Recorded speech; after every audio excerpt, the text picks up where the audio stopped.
Hello, my powerful projectors. Brenna here. I am your human design reader and astrologer of 9 years, self-proclaimed human design HBIC. And I want to talk about three of the things that I feel are some of the most overlooked aspects for projectors and some of the things that are kind of slept on when it comes to understanding your energy type better. So I'm popping up a picture of a projector's body graph here so we could take a little bit more of a deep dive and a look using one as an example. This projector is in my Patreon specifically. So shout out to Jacqueline for letting me use her chart for this video and just being able to highlight some of the things that I feel like are important for you guys to understand so that we don't sleep on you as generators, manifesting generator like myself, and that you get the recognition and the invitations that you deserve. So one of the first things I say all the time to projectors in my Patreon, especially, but on my lives everywhere, is that you guys are effing cool. Okay. You have to start to see yourselves as the talent in life and that you are people who are meant to take up space, who are supposed to be here to be recognized for your talents. And one of the examples I give in reference to this is looking at yourself as a musician,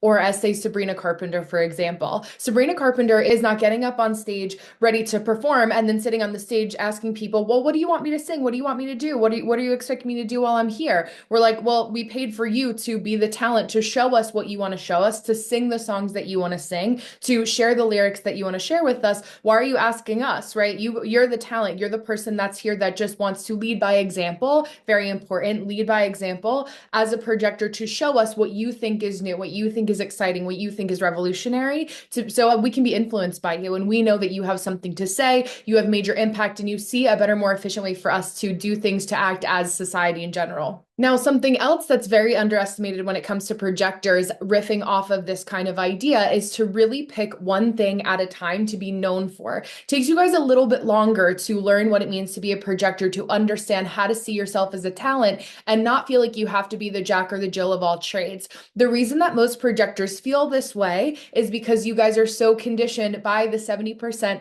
of the population that are generators and manifesting generators that feel like headless chickens, right? They're people who are able to do many different things, pick things up and put them down. Not to say that you can't do that, but you really want to take an isolated look, a bird's eye view of yourself and say, well, what's the thing that I can't stop Googling? What's the thing that I can't stop researching? What's the thing that I'm most excited about that I really want to give unsolicited advice on? Talk about that in a second when it comes to content creation, but I don't really know like how to go about it, right? Or I'm afraid to put all my eggs in one basket. For a projector, especially early on, the quicker you take that risk and that leap of faith and knowing that putting your eggs all in one basket allows you to see all the nuance that is under the umbrella of that one subject, the more people see you as an expert and the quicker you actually get to a place of happiness and further alignment with being a projector. Now, the second thing that I always like to share with projectors, especially those who are interested in any type of content creation, any kind of business creation or business advice in general for what their offerings could be, is that if you could give people unsolicited advice about your subject, what would you share? So for example, if you're a projector that is a lifestyle coach, that is a health and fitness influencer, somebody under that umbrella of wellness and lifestyle, and see a lot of people struggling with certain exercises to grow their glutes, right? Instead of like inherently commenting, unless somebody has asked you specifically for a formal invitation to help them, you just want to go about sharing advice as the talent. I just share what I do, a day in the life of me being in the gym, all these exercises that I do to grow my glutes. You're not worried or shouldn't be stressed about who are the people that are going to see me, how are they going to recognize me, how am I going to build community. By showing up, knowing that that recognition is coming and having that self-confidence and growing that self-confidence, that's how you're going to become more magnetic and attract people to you. You rushing and hustling and going after, different people to make sure that they see you, to recognize you, isn't going to work. I've had many astrologers, other human design readers, people in my orbit that say, oh, I know I'm a projector. By the way, if you ever want to do a trade, by the way, if you ever want to work with me. And that's like the cardinal sin of being a projector. You know you're a projector whose strategy is to wait for the invitation. Why are you giving me an invitation to do something, right? Now, I always say that I'd rather projectors kind of try this out with me. However, I would be lying if I said it didn't put a little bit of a bad taste in my mouth, because I know that if I see you, if you give me a second, we meet to observe your content. Hi, hello, how are you? We've exchanged pleasantries. I see your content and I will decide if you're somebody that I see has a service that I want and see your talent, right?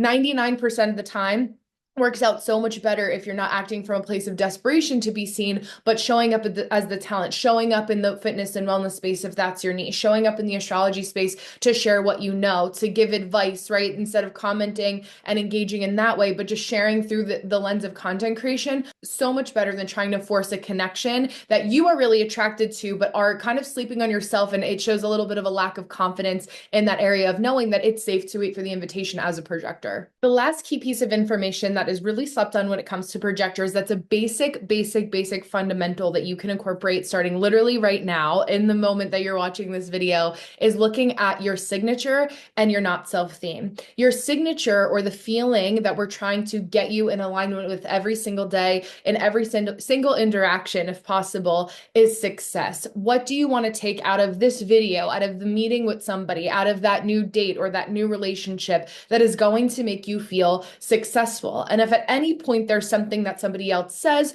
or does that creates a feeling of bitterness and almost resentment in your body, that's looking at your not self theme, or where that person, place, or thing may not be aligned with you. Now, the biggest takeaway from this is to not overly identify one person, one place, one thing, and really dig your claws into that person I'm seething with resentment and bitterness and letting it fester in one isolated incident, right? This goes for all the signature and not self themes, for every generator, manifesting generator, all five of the energy types. Obviously, we're talking about projectors, right? So bitterness and success are yours specifically. And when we overly obsess over the person, the place, or the thing that made us feel bitter, rather than the energetic surrounding that lesson, through that person, through that place, the conduit that it was brought to us as, right, in physical form, right, the email that made us bitter, the person that made us bitter, we really want to take a little bit of a bird's eye view as projectors and say, okay, what is it with this person, place, or thing that I'm misaligned with? And how do I not obsess over the correcting that one person, but rather pivoting, right? Taking a step back, disconnecting, and saying, okay, I have more control. What's going to make me feel successful based on the fact that I'm feeling bitterness in this situation, or I don't really like what's going on. It's like that little bad taste in my mouth, kind of face that you make with that bitterness. The eyes get a little bit narrow, the mouth kind of, gets a little sharper, those kind of somatics in your body that give you some context clues. So looking at your relationship with bitterness and success, asking yourself every single day, every single moment, how can I feel more successful in this moment? How can I feel more successful today? How can I claim my own success today, right? Adding in the good versus focusing on cutting out a lot of the bitterness is going to help alleviate naturally that bitterness by adding in some successful moments. We only have so many hours that we're awake during the day. Might as well focus on the good to push the bad out instead of obsessing over what's going wrong and hyper fixating on the things that are making you feel bitter, right? Adding in successful moments is a really good step to take. One last bonus tip that I'll give you as projectors is looking at your undefined sacral and knowing that you are not meant to act like the majority of people in the world. Our world was not built solely with projectors in mind.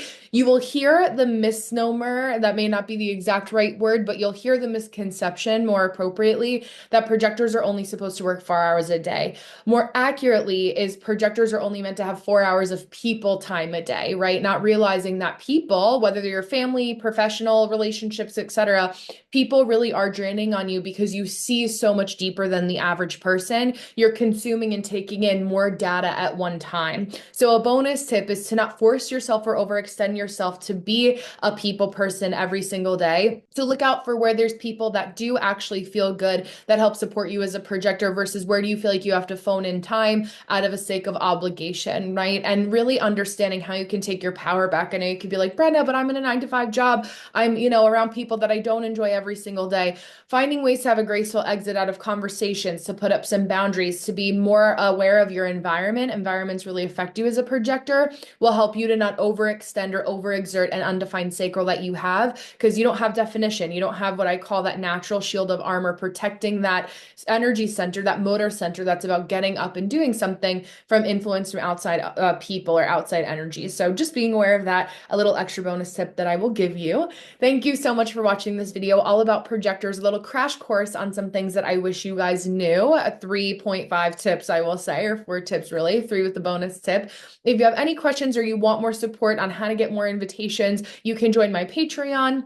That is linked in the show notes below. And don't forget to like, comment, subscribe, and share so that I can help you become a lot more aligned as a projector and get the invitations and the recognition that you deserve. See you next time.